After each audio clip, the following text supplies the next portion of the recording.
सारंग,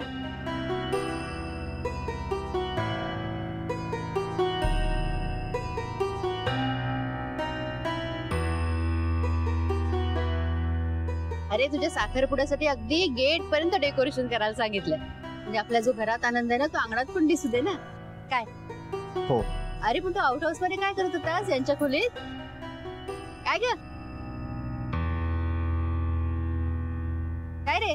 ते आई नवमीसाठी मुक्ताच्या वडिलांना आणि भावाला कपडे घेतले होते, तर तेच द्यायला गेलो होतो. म्हटलं नवमीच्या दिवशी सर्वांनी नवीन कपड्यात असावं. हे फार बरं केलंस तू. अरे मी मुक्ताला म्हणत होते साडी घे नवीन, तर नवमीला गावाला जायचं म्हणून साडी घेतलीच नाही रे तिने. मला तर वाटतं ना की नवमी नंतर सुद्धा मुक्ताने थांबायला हवं घरी, हो की नाही? हो. हो नाही नको, घरी पण आई आणि बहीण वाट पाहते. लय जबाबदारी आहेत, जावं लागेल. मला माहितीये तुझ्यावर खूप जबाबदारी आहेत, पण मुक्ता एक सुचवू का? मला असं वाटतं की आता तूही लवकरात लवकर लग्न कर. मी बघू का एखादं स्थळ तुझ्यासाठी? म्हणजे माझ्या ओळखीचं एक व्यक्ती आहे, ते आपल्याला हवं तसं स्थळ शोधून देतात.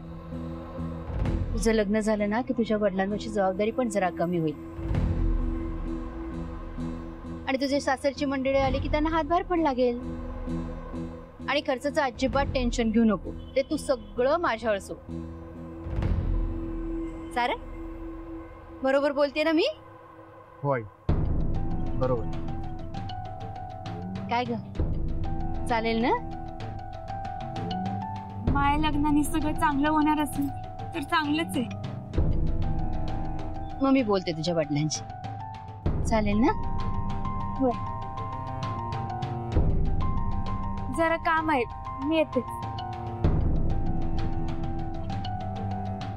सारं सारं चल जरा बोलायचं तुझ्याशी महत्वाचं. हो.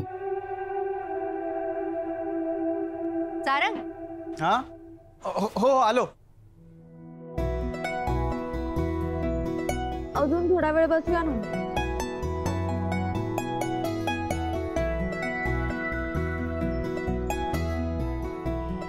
ठीक आहे बसूयात. पण काय ना रेणुका, तुझे बाबा आणि माझे बाबा दोघेही राजकीय शत्रू आहेत. त्यात मार्केट कमिटीच्या निवडणुका लागल्यात.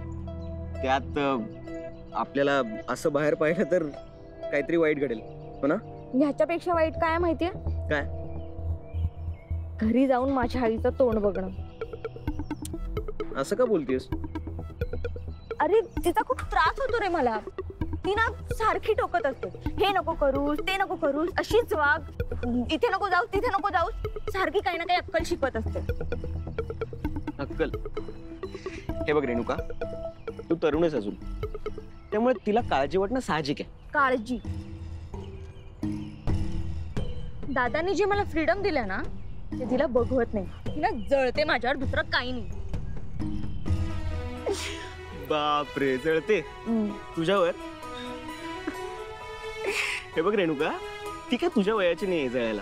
आणि मी समजू शकतो तिचं तुझी ब्युटी कॉन्टेस्ट मधली स्पर्धक असती तर. वेद ऐक ना, तू ना माझा टीचर नको होस. हा, अक्कल शिकवायला आई आहे घरी, आणि एकाच सब्जेक्ट साठी मला दोघांची गरज नाहीये. निघायचंय ना, चल उठ. ए रेणुका, ए थांब ना यार. बापाची हार्ड कॉपी आहे. ए आलो मी, आलो, थांब. सारंग मला जरा बोलायचं तुझ्याशी रेणुकाबद्दल. तिच्या आयुष्यात कुणीतरी आहे. घराबाहेर असताना कुठल्या तरी मुलाबरोबर फिरतीये ती. मला भयंकर काळजी वाटते तिची.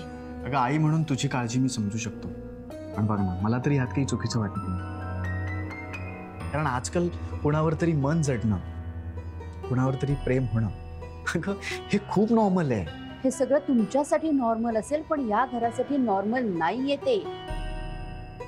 या घराची नीती, मूल्य, मान, मर्यादा, प्रतिष्ठा या गोष्टीची परवानगी नाही देत सारंग. आपल्या घराचे काही नियम आहेत आणि ते तुम्हा सगळ्यांना पाळावेच लागतील. सारंग, अरे पुढच्या पिढीचा मुख्य पुरुष असणार आहेस तू, त्यामुळे ह्या गोष्टीला तू आतापासूनच विरोध करायला हवास रे. विरोध? हो. अगं आई, विरोध हा चुकांना होऊ शकतो, प्रेमाला कसा काय विरोध करणार?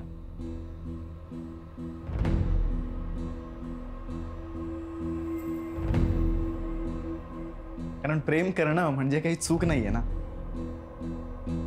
सारंग, बरं झालं तूच मुद्द्याला हात घातलास. हे जरा स्पष्टच बोलते, तुझ्याबद्दल सुद्धा कुणकुण लागलीये मला.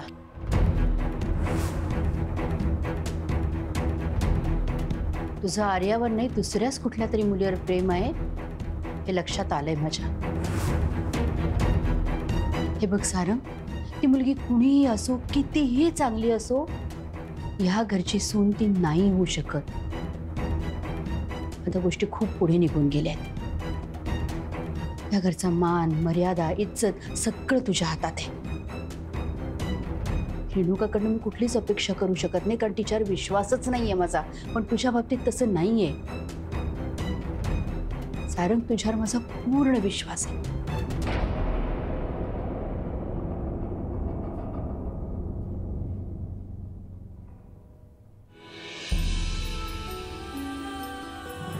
खूप प्रेम करतो अगं तुझ्यावर. I love you Mukta.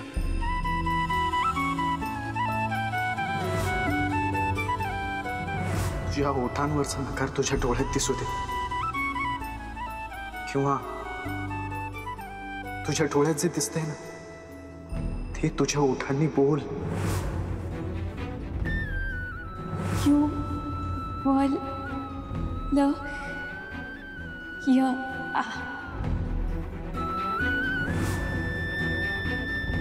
Mukta, या घराचा आणि आपला संबंध फक्त कामापुरता आहे, लक्षात ठेव.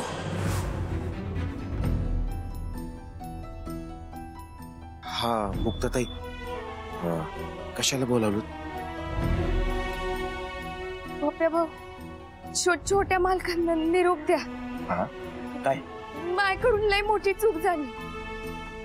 मी ते बोलायला नव्हतं पाहिजे. म्हणजे मला लय पछतावा होतोय.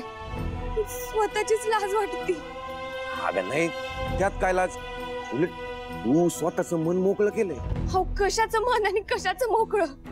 उलट एक साथ कितीतरी लोकांना, कुटुंबांना तराचा अडचणीत टाकते मी.